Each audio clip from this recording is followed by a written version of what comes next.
Bapak Menteri nak bagi laluan kepada... Ya, boleh. Silakan. Terima kasih. Terima kasih Yang Berhormat. Terima kasih Datuk Speaker. Tadi Yang Berhormat Menteri telah membentangkan bahawa keadaan ekonomi Malaysia ini nampaknya tidaklah begitu buruk sebagaimana yang digambarkan oleh orang-orang tertentu yang mengatakan kita ni hutang sudah sampai 1 triliun dan kemungkinan negara kita akan bankrupt. Jadi saya minta kepastian sekali lagi daripada Yang Berhormat Menteri Keuangan, apakah tuduhan-tuduhan itu merupakan tomahan-tomahan dari pihak yang tidak bertanggungjawab. Terima kasih. Menteri nak tanya, tambah. Menteri, sama soalan nak tambah sikit. Oleh kerana dulu bila PH yang merintah, dia kata hutang triliun-triliun, maka dia kenakan tabung harapan. Kesian, sampai budak sekolah pun dia minta bagi sumbangan. Jadi, tiba-tiba bila PM merintah, tengok duit bilion-bilion yang boleh bagi kepada rakyat. Jadi, mana satu yang betul ni? Kemana pergi duit tabung harapan tu? Ya. Habis. Saya nak sambung. Sebab saya betul-betul teruja kepada Menteri Keuangan. Ini pun kali yang pertama untuk jawapan yang diberikan di Parlimen. Tetapi gambaran yang diberikan bahawa ini Malaysia sebenarnya negara yang makmur. Tidak mungkin negara ini boleh bankrupt. Jadi Yang Berhormat kena terang kepada kami, apakah sebenarnya tomahan yang mengatakan negara ini bankrupt yang dibuat oleh bekas Menteri Keuangan dan juga Menteri-Menteri PH dahulu, bahawa sebenarnya itu adalah pembohongan yang mutlak. Kami nak tahu yang itu. Sebab sekarang rakyat nak mendengar ni, bahawa satu demi satu pembohongan yang mereka buat itu, sebenarnya sekarang ini sudah menjadi kenyataan bahawa Malaysia adalah negara yang makmur. Terima kasih. Faham, Nek. Silakan Yang Berhormat Menteri. Terima kasih Yang Berhormat. Secara umumnya, ukuran sama ada kedudukan kewangan kerajaan masih solvent atau tidak bankrupt dapat diukur berdasarkan keupayaan kerajaan dalam membuat bayaran hutang, ya, mengikut masa yang ditetapkan. Sehingga kini kerajaan tidak pernah gagal dalam membiayai semula serta refinance ataupun membayar hutang. Jadi pada masa ini kerajaan mempunyai 2 kaedah pengurusan disiplin fiskal, ya, iaitu disiplin secara perundangan ataupun secara pentadbiran ataupun self disiplin, ya, dengan izin. Pertama, kawalan disiplin fiskal melalui akta yang seperti saya sebut tadi. Ini adalah penetapan had statutory peratusan hutang kepada KDNK yang seperti mana saya sebut tadi adalah 55%. Dan juga terimaan pinjaman hanya boleh digunakan untuk bayaran balik hutang dan juga perbelanjaan pembangunan, which is the DE, Development Expenditure. Kedua, kawalan secara pentadbiran ini self-imposed, ya, termasuk bayaran khidmat hutang tidak melebihi 15% daripada hasil. Jadi sasaran konsolidasi defisit di bawah 400 pada KDNK dalam jangka sederhana akan diutamakan. Tetapi yang data yang diadakan pada yang saya ada sekarang, our debt service coverage ratio ataupun dengan izin, ya, debt service coverage ratio ialah sebanyak 35 bilion ringgit, itu 14.4% revenue ataupun 2.4% GDP. Jadi jadi jawapan saya ialah kedudukan kewangan kerajaan masih tidak bankrupt kerana Lama dengar. Kerana kita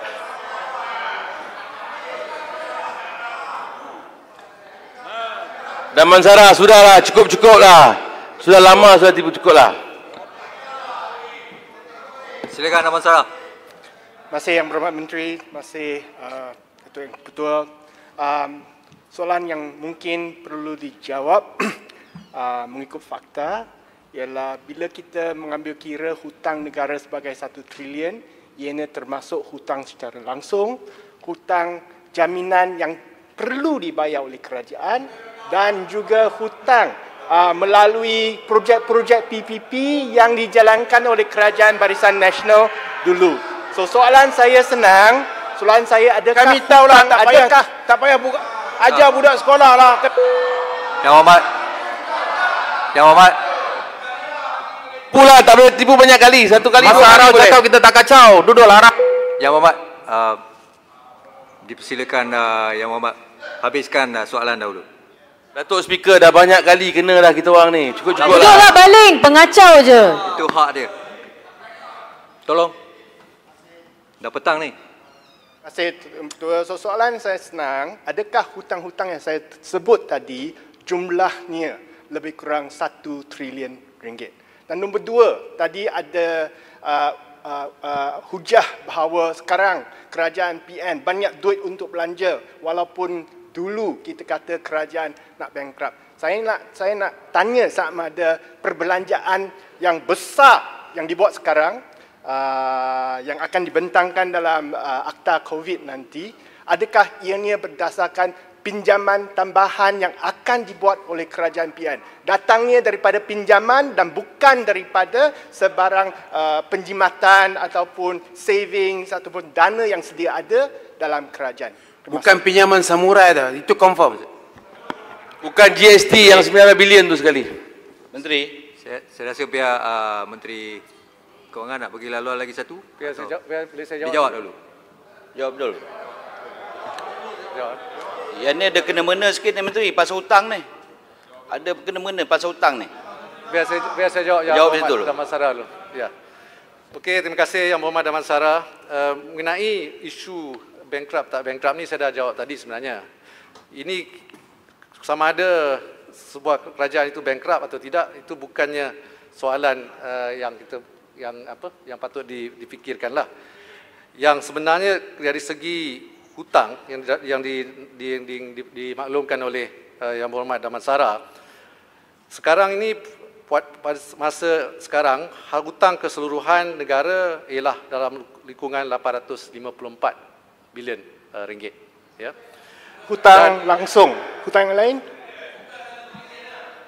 Tetapi kalau kita secara keseluruhannya tangguhkan liability kerajaan, kalau dimasukkan off budget, Kerajaan Perikatan Nasional tidak ada buat off budget, ialah lebih kurang 1.2 trilion. Tetapi ini tidak bermaksud negara Masih kita, Menteri. tidak masuk kita negara kita bankrupt, ya, kerana bankrupt itu dapat diukur berdasarkan keupayaan kerajaan dalam membuat bayaran hutang mengikut masa yang ditetapkan. Menteri, Yang Berhormat. boleh? Terima kasih Speaker. Ini Arau. Yang Berhormat Menteri. Arau. Ini ialah semasa mereka memerintah tu belum sampai 1 trilion lagi. Sekarang ni baru sampai. Arau nak 1.2 ajar menteri trilion. je macam mana Dia nak buat kerja. berhutang 140 Di mana bilion. satu ni? Yang Muhammad Jelebu. Menteri bagi kat Jelebu. Isunya soal kebankrapan. Jadi apa? Are we bankrupt or not? Are we going to be bankrupt or not? We are not. That is the issue. Yang Muhammad Jelebu, silakan. Okey, Yang Berhormat Menteri. Saya teliti jawapan Yang Berhormat Menteri, kata hutang kita ada 868 bilion sekarang. Saya nak rujuk ni Yang Berhormat Menteri, kata Damansara tadi 1 trilion atau berapa trilion ni, itu sebenar atau tidak Menteri dah jawab. Yang ni saya nak kepastian daripada Yang Berhormat Menteri dalam teks perbahasan saya. Pada tahun 2018 Yang Berhormat Menteri, hutang baru 52 bilion, 2019 54.5 bilion, sampai tahun 2020 18 bilion, in total 124.5 bilion dalam tempoh 22 bulan, daripada 686 pergi 868 bilion hutang. Saya nak tanya pada pihak menteri, 124.5 bilion ini penggunaan wang kerajaan ke arah mana menteri? Saya tanya ini, pasal apa? Dia kata dia bayar hutang. Boleh tak pihak kerajaan jelaskan hutang apa yang dibayar daripada jumlah yang sebegini banyak? Itu satu Yang Berhormat Menteri. Kemudian yang kedua Yang Berhormat Menteri, saya nak tanya pendirian kerajaan tentang cadangan saya, kerana banyak sangat persoalan tentang penyalahgunaan, kalau betul penyalahgunaan ataupun salah guna kewangan negara ataupun pinjaman yang melangkaui akal fikiran manusia.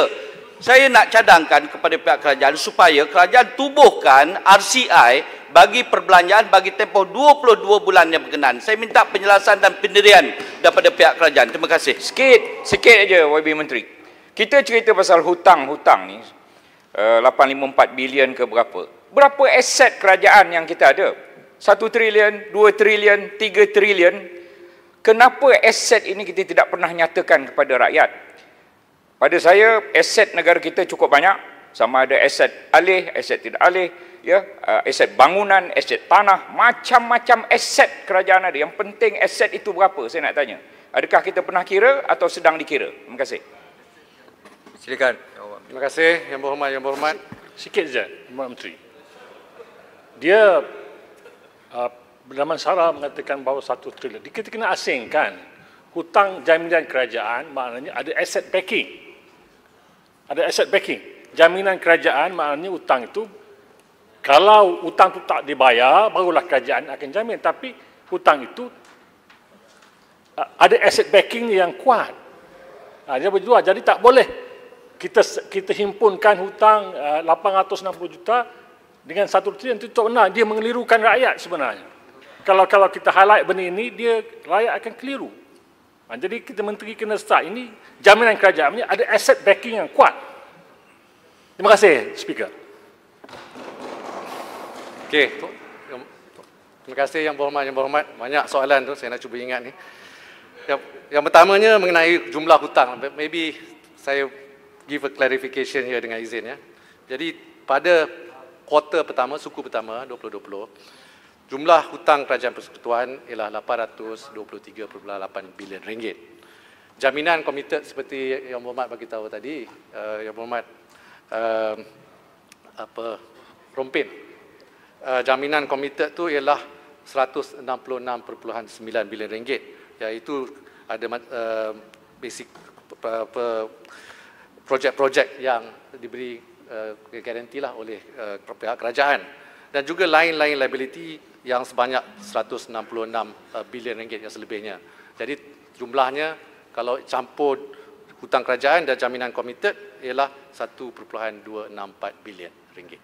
Itulah hutang sekarang lah. 1.264 trilion ringgit. Ya. Tapi masa kami ambil alih 800 bilion lebih. Tapi PH bagi tahu shut up. Okey. Saya tanya soalan Speaker. Semasa PH memerintah, saya nak cakap lah. Saya bercakap, ini hak saya bercakap. Kalau you kata shut up, saya pun Duduklah. Yang Berhormat Datuk Doktor, duduk. So Yang Berhormat, biar saya habis sikit lagi. Tak, saya nak tambah sikit je. Okey, saya habis sikit je. Saya belum sebut lagi hutang Kerajaan Persekutuan pada tahun sebelumnya. Ya. Jadi tahun 2017 hutang kerajaan ialah 686.8. 2018 hutang kerajaan ialah 741 bilion ringgit. 2019 ialah 793 bilion ringgit. Ini kerana hutang kerajaan naik mengikut defisit KDNK lah. Ya.